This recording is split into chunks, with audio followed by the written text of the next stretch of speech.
Hey guys, this is Navdeep Singh Zilla. Thank you for clicking this thumbnail. Today we are talking about a very important case again. So this is an application for study permit which was refused. The applicant was 36 years old and at this stage of her life she applied for a student visa, and let's see what happened in this case now. So the applicant name is Angela, mentioned here, and we'll just jump to the main information here.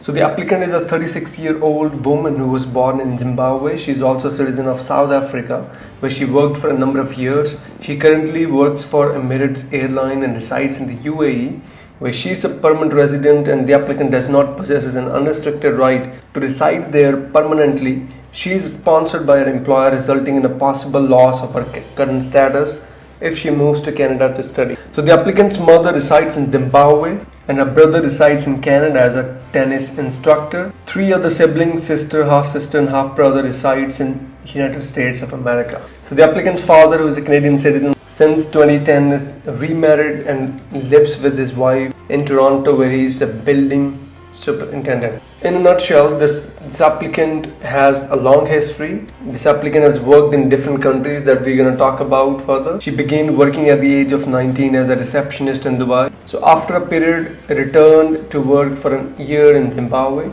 She then received a work visa and became a receptionist at a law firm in the UK. When her work visa expired in 2006, she returned to Africa and found work as a personal assistant with Select Services Limited, an import-export business, where as a part of her work she moved around between Zimbabwe, South Africa, until she resigned in July of 2009. So the applicant applied to become a flight attendant with Emirates Airline and began working for them in December 2009. So based on the job title the applicant currently lists, it appears that at some point in her almost 8 years of working with Emirates, she was promoted from the cabin crew to the cabin crew supervisor. So during her periods of employment, the applicant applied for 2 visas for Canada that both were refused. So the first visa refused was 2005 Canadian visa application she made while working in the UK, as she wished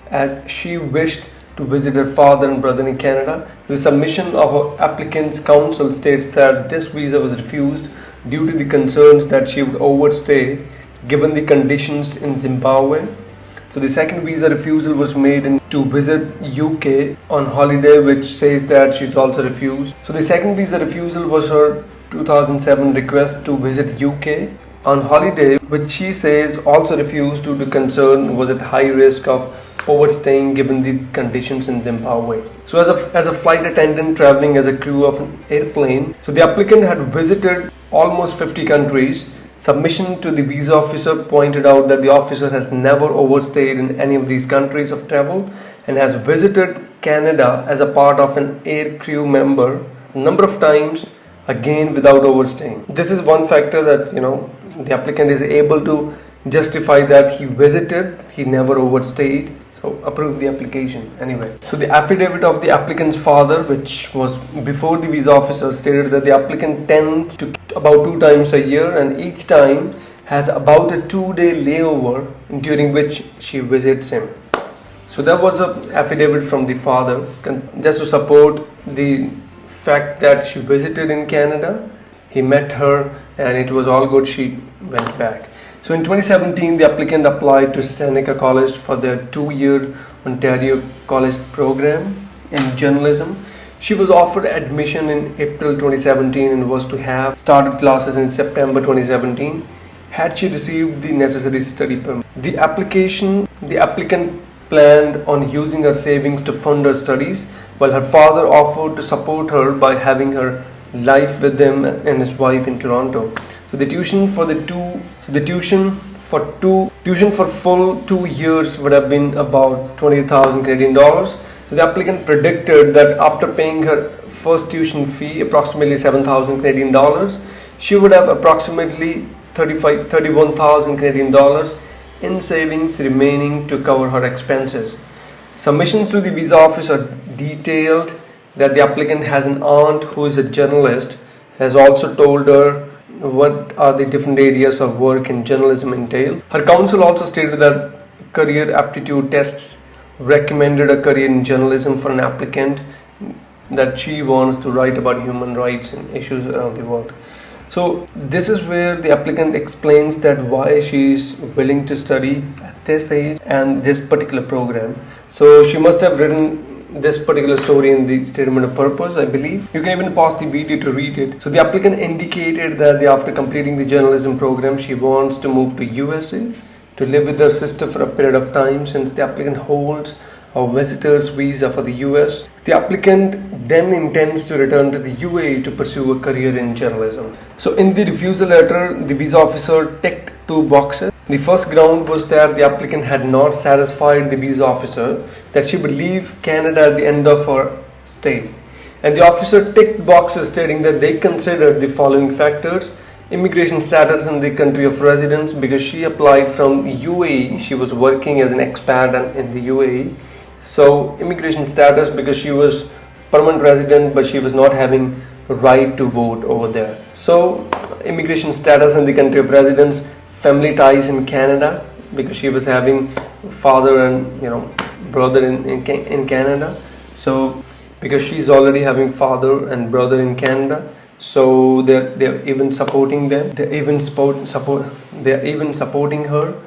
And then the purpose of visit, this is maybe because of the program or shift, whatever she was trying to do. She was working as a cabin crew supervisor, allegedly, I would say, but she wanted to pursue a career in journalism. That was a drastic shift.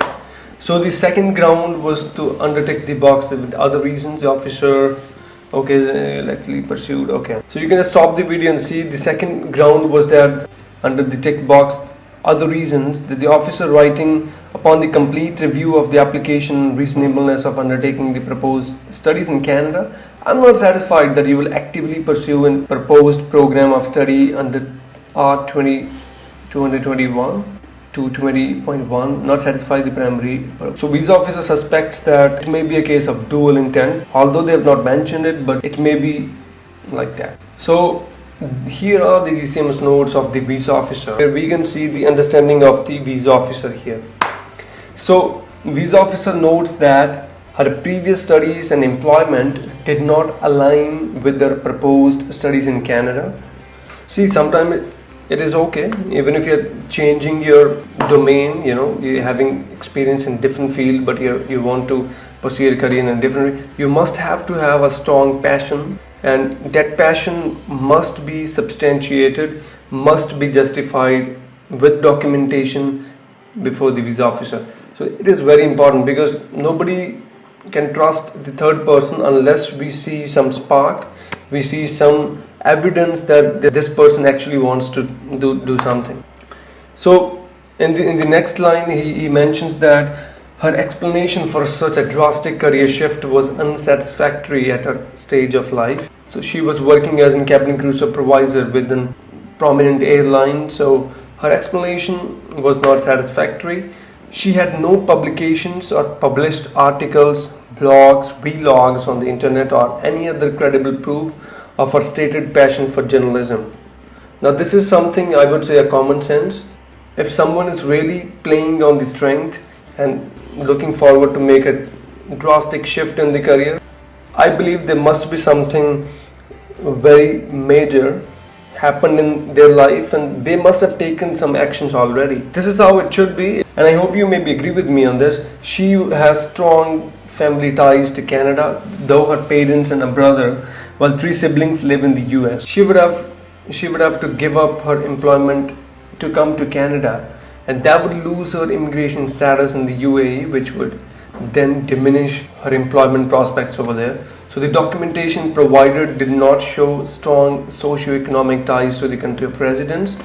She has not lived in South Africa for a significant period of time and left it for the better economic opportunity. So the second last point is also very important. If you are someone who is sitting in UAE or maybe Saudi Arabia, where we have different laws, so you must present documentation that you have enough strong social ties also, because that is also one factor which might motivate you to go back. From visa officer standpoint, they need to think from the law perspective, and law demands that there must be some proven evidence that this person enough ties. Then only the visa officer might take the favorable decision. So here's the list of documents which were submitted. You can just pause the video if you want to read it, and you can even Google the information with the name and you'll get particular thing. Her only intention that because she traveled all across 50 countries altogether, come to know a lot of different things which probably she wanted to express after completing the journalism program. You never know. You have to prove to the visa officer that whatever you are going to do are actually having the great inclination to do that. You must present as much information as possible to convince them. It's not about just submitting an application and getting the visa. You are talking to the visa officer whenever you're submitting an application. You need to keep in mind what visa officers would think of law standpoint, and that's where you need to give as much information as possible to assist them so that they can take the decision smoothly. Otherwise, the information is incomplete, the information is of poor quality, it is highly likely that you're gonna land in a trouble. But the applicant complains the officer failed to take into account her mother lives in Zimbabwe. The only evidence in record to mention the applicant's mother in the family information form where her name was typed next to the relationship category of mother. So the applicant also raised concerns. Against the visa officer. But at the end the case was dismissed. If you are someone who is already over 30 and you're thinking about apply for the student visa, you better get most of the documentation right. You better get all these things right which we just discussed. Even if you're making the career shift now, you are intelligent enough to do that. That's why I do this, because it gives you enough information sometimes even before submitting the application. So that's what I believe in. I believe in myself. I believe in helping people. Thank you so much for sticking till the end, and have a good day. Bye bye.